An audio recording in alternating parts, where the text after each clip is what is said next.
Ngayong gabi, sa pagharap sa kanilang ikalawang weekly task, mabubuksan rin ang mapusong kwento ng kanilang mga pamilya. Yung family ko very diverse. Ano diverse? So parang ano nga kami, yung movie ni Vice ganda. Girl boy, bakla, tomboy. Yeah. Yung mommy at daddy ko, nasa 30s pa lang sila. Close talaga kami. Parang kaming magkakapatid lang. Parang kailangan ko lang din kasing makalaya kahit saglit. Tsaka ang hirap kapag napaparamdam sa akin na parang wala ka pa ka napapatunayan, ikaw.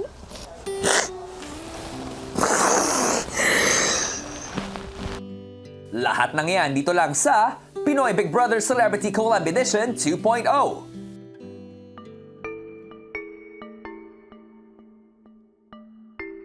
Ang boys, usapan pa rin ang natapos na parusa dahil sa kanilang mga violation. Man, today's a lesson learned. And a time to be more careful and be more cautious. Si Lee, ibinahagi rin ang pag-aalala sa naging sagutan nila ni Joaquin. Arce, behind me! Arce, behind me! Don't talk to me like that. I accidentally raised my voice kay Arce kasi he was out of the line. Yeah. I apologize a lot of times. Hindi ako ganun. I don't raise my voice. You can't really blame him. I can't blame you for shouting. I can't blame him for saying, don't talk to me like that. It's because of the pressure. There's a lot of things going Yeah, on. natakot ako kay Arce nung bigla niya sinabi sa akin na, don't talk to me like that. I didn't mean anything. Don't worry, bro. Ilang sandali pa, si Waynona na ikwento ang araw ng pag-alis niya para pumasok sa bahay ni Kuya. The day itself, yung alis na, yung brother ko kasi nasa school, di ba usually pag college, first year college, hindi masyadong pwede mag-absent. For, Older brother? Yeah. Nung tumawag siya, umiyak ako ng sobra. Like as in, bro. Bigat do, parang namamaalam. Dude, oo. Kasi like, kasi like, dude, eto pa yun, like, sabi niya pauwi na daw siya noon. But like, wala, hindi na umabot. But just know your family was there. And your family. I saw them. Sobrang supportive. They're proud of you. Yeah. They're watching you. They're proud of you. Pero you and your brother, super close talaga kayo. Yeah. Kasi syempre, parang nakaing twins eh, di ba? Lagi Yeah, sila, like, lagi dude. sila magkasama talaga. Oo, like 11 months apart lang kami, bro. Kasabay nga ng kanilang mga realization dahil sa kanilang naging parusa, hindi rin maiwasan ng housemates na maisip ang kanya-kanyang pamilya na syempre ay miss na nila. Makatulong kaya ito sa pagharap nila sa isang bagong wilitas na may kinalaman sa kanilang mga mahal sa buhay? Yan ang dapat nating pakaabangan. Good evening mga kapuso and kapamilya all over the world! Maraming kwentong pamilya nga ang mas mabubuksan pa at mahalaga ito para mas makilala at maintindihan ng housemates ang pinanggagalingan ng isa-isa. Paano nga ba ito mas mapagtitibay ang kanilang bagong samahan? Ipagpatuloy na natin ang kwentuhan.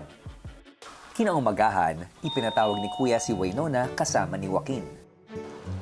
Magandang araw po, kuya. Hi, Kuya.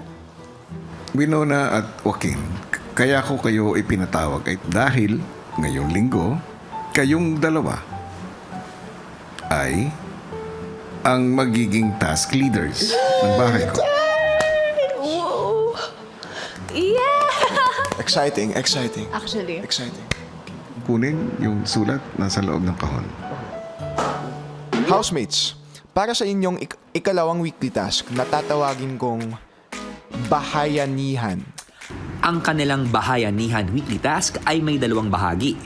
Para sa unang bahagi, kasama ang kanilang mga kagrupo, gagawa sila ng isang diorama na magpapakita ng klase ng pamilya na kinabibilangan nila habang nagbabahagi ng kwento tungkol sa kanilang mga pamilya. Ilang sandali pa, ang grupo nila Reich, sinimulan na ang paggawa ng kanilang family diorama. I think we can do here the kitchen and dining. Make bigger. We can each do our own section para fast. Yeah, you can do the living, you can do the dining, I can do the kitchen. Okay, go away. Di pa naman ako super artsy, but I'll help you, my love. Siguro I'll do it. Si Waynona, muling naalala ang kanyang pamilya. Saka yung second oldest. Okay. But yung pinaka-oldest, we're only 11 months apart. Okay.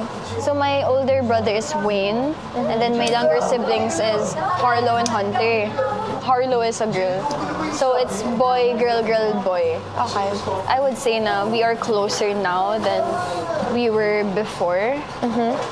And I say that because from what I shared, na ang dami namin pinagdaanan. Parang na-test kami in a way. And right now, I'm like helping provide for my family.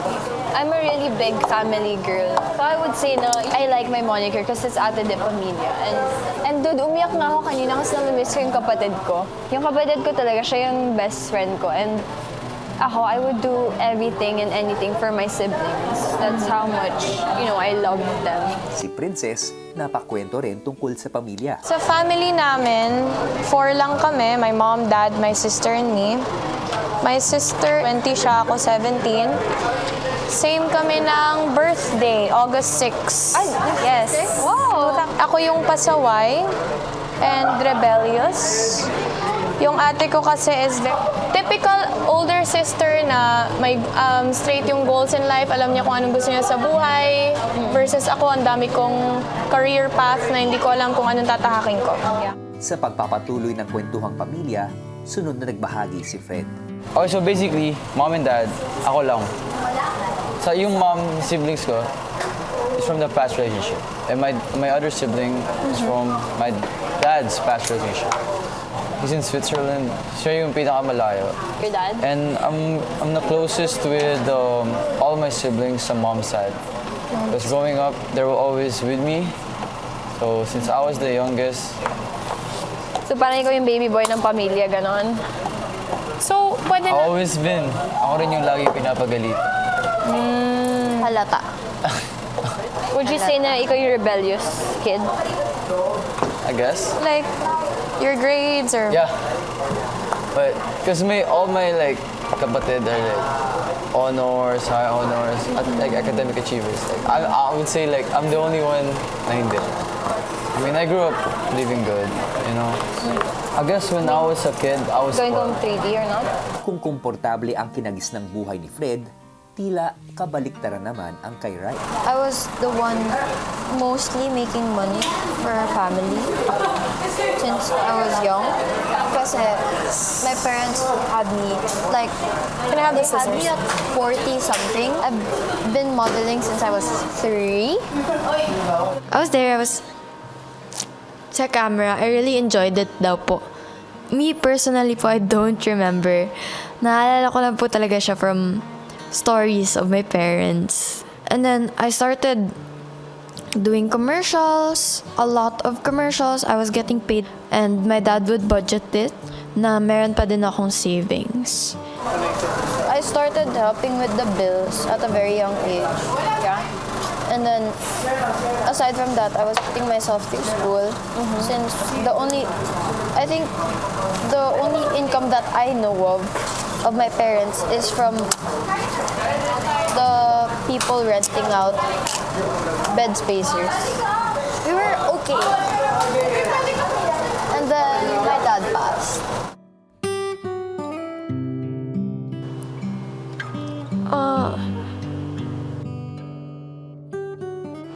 I felt so sad po since di po namin siya nakasama in his last moments. I felt so much regrets because as a teenager, I think all of us went through the phase where we were like, I'm so annoyed at my parents. I hate my parents. A week before he was gone, di ko po sila sinasabayan kumain. Don't watch TV with them anymore. Tapos, I wasn't really that affectionate to them.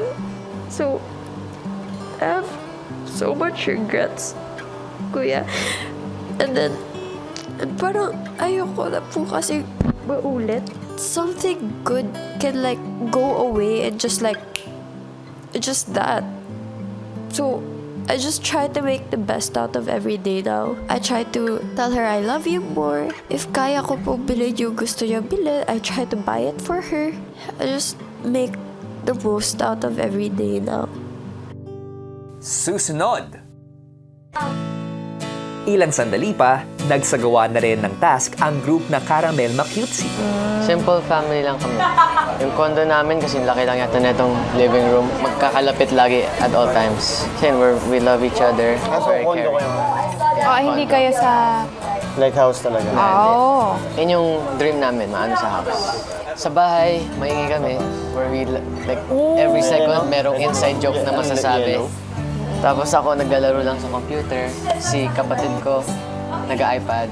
Mami and daddy ko, nanonood ng TV or reading the Bible. Paano yung nagiging bonding you as a whole family? Movie nights. Movie nights. Pwede natin lagyan ng pagka-movie type to.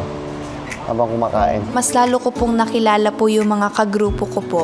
Especially po kuya si Heath kasi isa din po siya sa housemate po dito sa loob ng bahay niyo na hindi ko po gaanong nakakausap. So kami, tatlo lang kami. It's just my mom, my dad, and me, and my aso.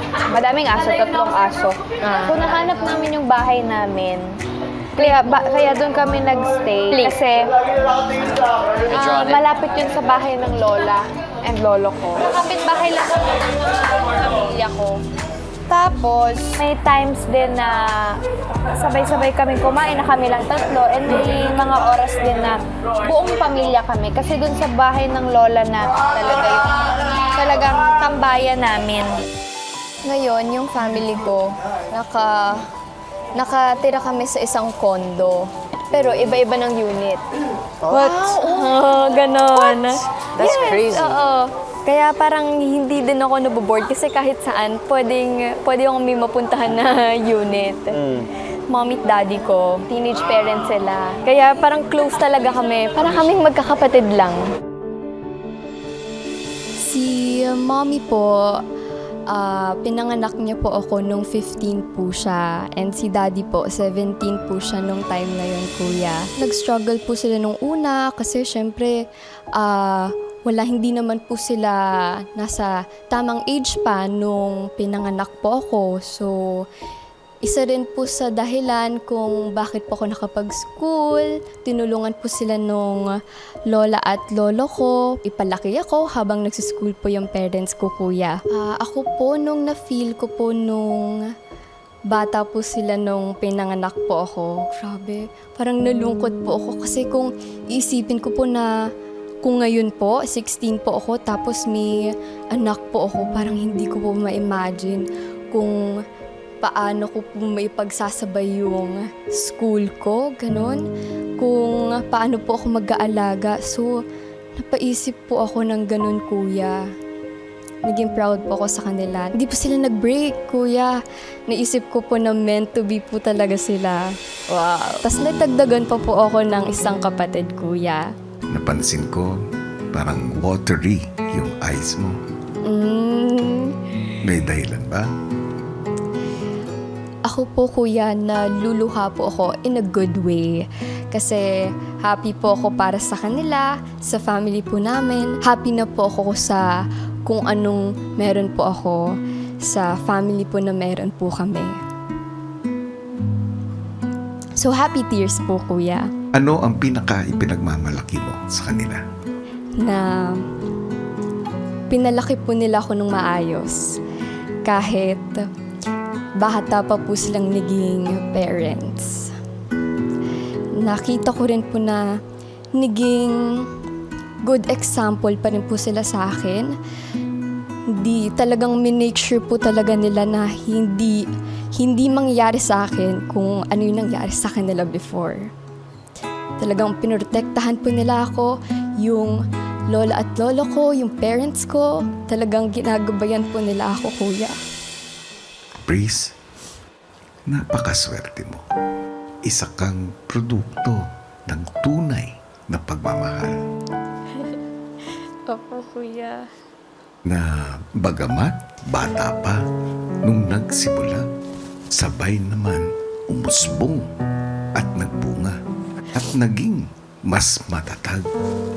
Sa totoo, sa tuwing nakikita kita, alam ko, pinalaki ka ng tama ng iyong pamilya. And that is something I am sure they are most proud of. Thank Thank you, Kuya. Sobrang na-appreciate ko po lahat ng sinasabi niyo. Tagos sa puso po, Kuya.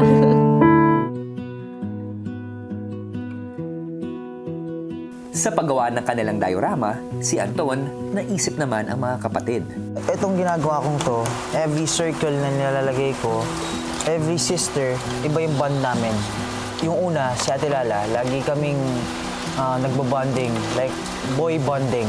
Nagigitara kami, we play piano, she teaches me, supportive talaga siya sa akin. Si Joaquin, ibinahagi naman ang malapit na relasyon niya sa kanyang mommy. I live with my mom, so kaming dalawa lang ng mom ko. Siya yung nagpalaki sa akin. Lahat ng values ko, galing yun sa mom ko. Grateful ako na mag-best friend kami. We're the same. Really? Yeah. Ayun ang mom mo? Broken yung fam ko, but I never really felt it. Kasi, yun nga, yung mom ko, pinunuan niya yung like, parang kumbaga kulang. Like, wala akong dad growing up. Naranasan namin yung 150 pesos lang yung pera. Huh? Yeah, when I was young. When we first left sa bahay ni Daddy, we went to her lola's house. Doon kami nagstay. And then yung 150 pesos na yun, pinambili niya ng lumpia wrapper. And then she made cheese. Tapos binenta niya as nachos. Tapos pinalago niya. Hanggang sa like naging 1,000, tapos dumami na yung mga pwede ibenta. So basically, yung relationship namin ni Mommy, marami talagang pinagdaanan. It's you and me against the world. Si Lela, mukhang nakarelate naman sa kwento ng dalawang kagrupo. Very close din ako sa mom ko. Growing up, idol ko talaga mom ko kasi nabuhay niya kami. 4 kasi kami, magkakapatid. And then, iba-iba kami lahat ng dad. Nung bata ko, di ko talaga naiintindihan yun. But now that I'm older, parang nagagets ko gaano kahirap yun. And like, despite everything, nataguyod niya pa rin kaming lahat. You know? And yung kuya ko, si Kuya DJ, as in tinulungan niya talaga mom ko. As in silang dalawa talaga. And just, ang laking blessing nila sa akin. And ang fun lang kasi, wala kaming half-half sa aming magkakapatid. Parang, As one. As one kami lahat. Lahat kami nagkakasundo. Yung mga half-sibling na, it doesn't exist to us. Ang Fighting Sweethearts, naisip na gumamit ng symbols para sa kanilang diorama. Man bro, bakit moon yung napili mo as a symbol? Through the darkness, it's always my family na nagbibigay ng liwanag sa kabila ng mga bagay na pinagdadaanan ko. Inigo, why did you choose wings as your son? My mom and my dad separated. So, process that we're going through is a lot of adjustment. I believe that it's important to have a man in the house. Yes. Really want to grow up to be a good father one day. And, syempre, I can only be a good father one day Yes, yeah. if I know the traits of Being a good father. Yeah. And when my dad left, syempre, I'm not saying naman na he's not a good father, but it's like he's not there. I have to really find my own ways to also Be a good man. be a good role model, learn how, to stand up on my own. Yeah, that is beautiful. What about you? That was really nice. Why Star?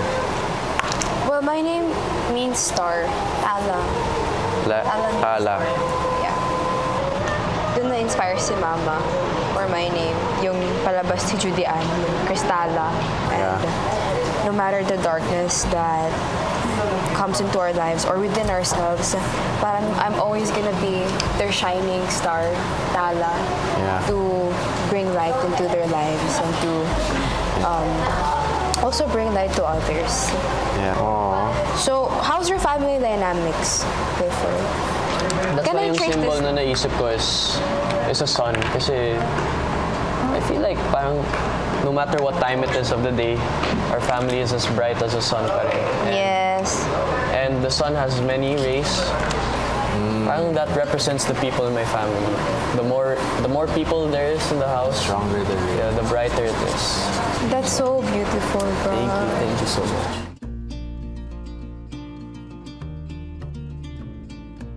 Ang adorable Task Smashers, nagsimula na ring magbahagi ng kwento ng kanilang pamilya. How are you and your family? What's your dynamic? How am I? If I put this in the Lola's perspective, ako lang yung only apo. Yeah. Lola, my mom, my Yeah. 2 uncles, me, and then my dog, si Barbie. Stabilize. You never met Never met my dad's That was side. in your story. Talaga. Si Ashley na isa pang member na hindi nakagisna ng ama, ang sunod na nagkwento. Made kwento diba about my dad? Yeah. Yes. Tapos parang I forgot to say na I'm close with my lola sa dad's side ko. So, siya yung parang naging dad ko talaga. Ever since, nung nalaman ng lolo ko na I do commercials and stuff, parang nag-reach out siya sa amin. Tapos ever since, naging parang, ayaw naman sabihin na favorite, pero parang gano'n na nga. Kung hindi nakasama ni Lee at Ashley ang kanilang mga ama, kabaligtaran naman ang kina Miguel at Eliza. I was fortunate enough to have as in supportive family and a loving family and a complete family. Yung family ko very diverse. Ano diverse? My eldest sister is lesbian. Tapos my second sister is straight. Siya yung may anak. Tapos my brother is, I think, bisexual. So parang ano nga kami, yung movie ni Vice ganda. Girl boy, bakla, tomboy. Parang hindi nag-iba yung tingin ko sa kanila kasi there's no point. Yeah. She's still my kuya and she's still my ate. Ito everyone just wants to be happy. You know, kung yung happiness nila is how they dress, how they act, or how they feel love for someone, who are we to say that that happiness is wrong? Parang I just want to say na there's still people who want to be happy. Yun lang naman.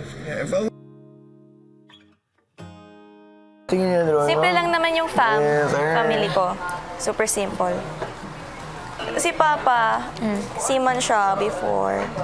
Ayun, nagbabar ko siya simula nung nabuntis si Mom. Yun yung work niya. Seaman talaga siya. Pero kas nung pandemic, doon, di na siya nakasampa. Tas, until now.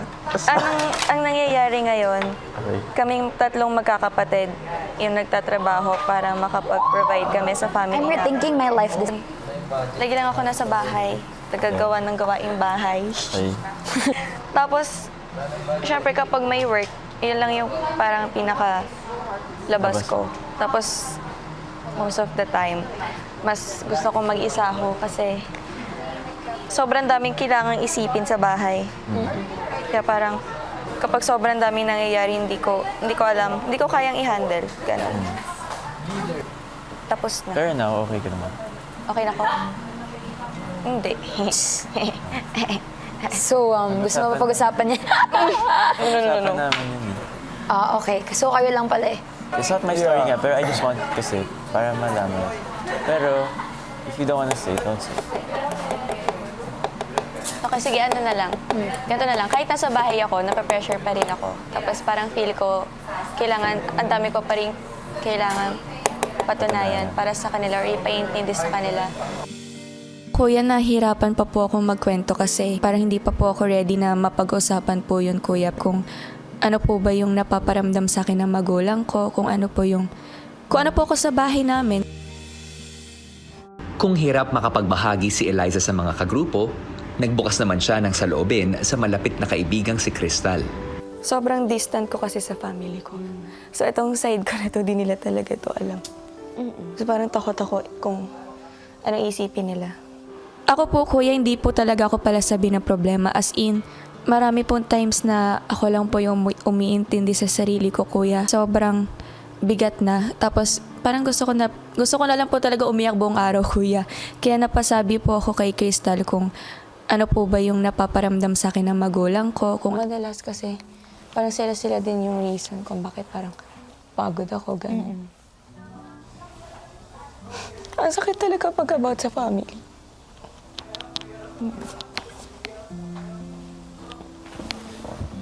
Hindi talaga para umiyak. It's okay, baby. Kailangan mo umiyak. Kailangan natin umiyak. What do you think they think about you now? Ewan ko.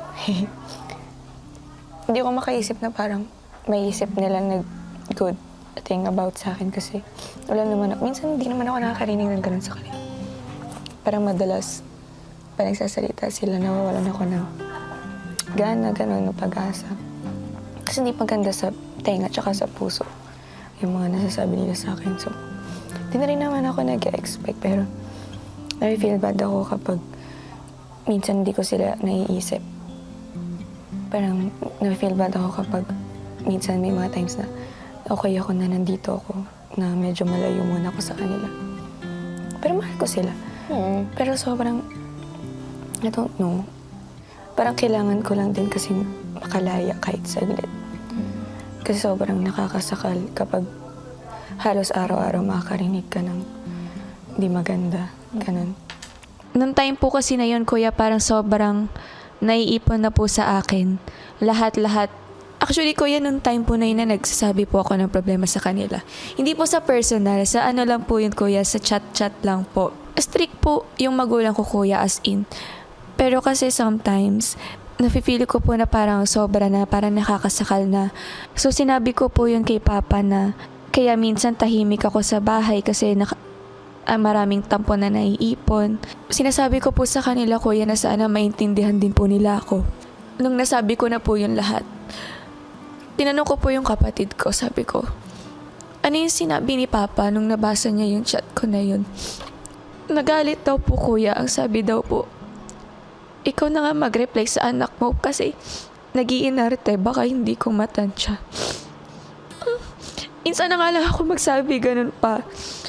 Kaya parang, ayun, kuya, masakit. Tapos yun, pag-uwi ko po, kuya, sobrang bigat. Ang dami ko pa rin pong naririnig. Hindi ko alam yung feeling na na-appreciate ako. Hindi ko alam yun.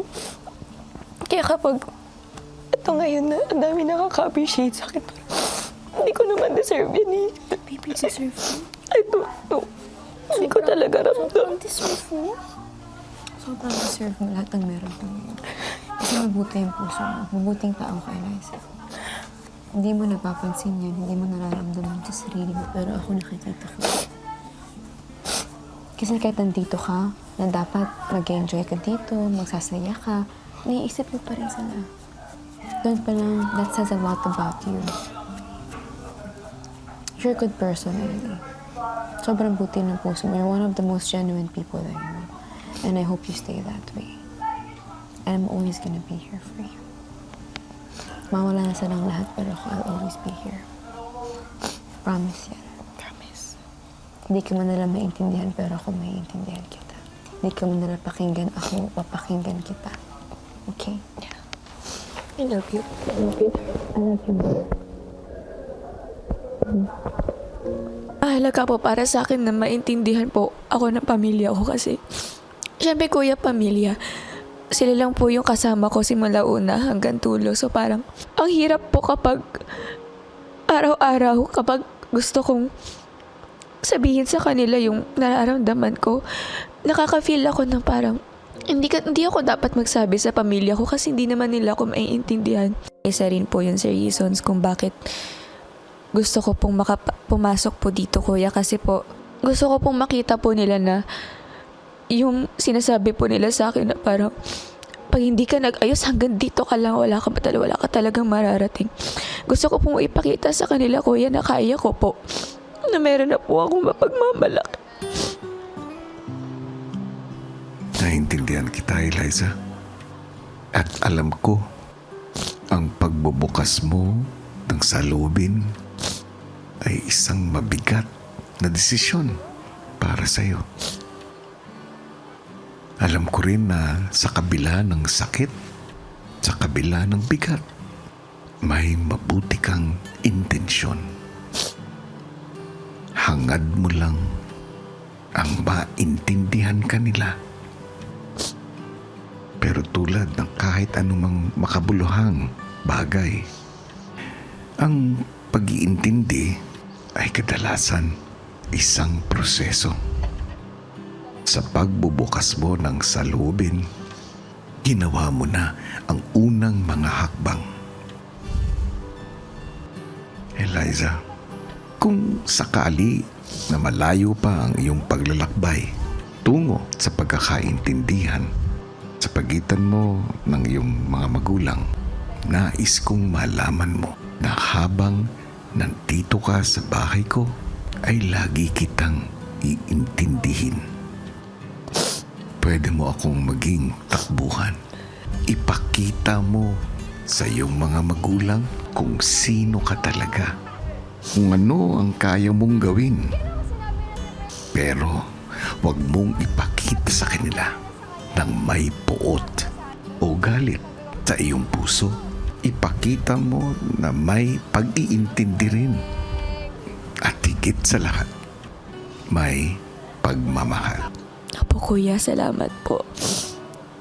Abangan bukas! Sa diorama task naging maayos, maganda at puno ng pagmamahal ang paggawa niyo dito. Bagay na karapat-dapat para sa isang tahanan. Pero sa kasamaang palad, hindi ganyan ang masasabi ko para sa inyong tahanan ngayon. Ang aking tahanan. Sa puntong ito, gusto kong pumili kayo ng 2 babae at 2 lalaki na sa tingin ninyo ay may pinakamataas na disiplina pagdating sa kalinisan. Lahat ng yan dito lang sa Pinoy Big Brother Celebrity Collab Edition 2.0.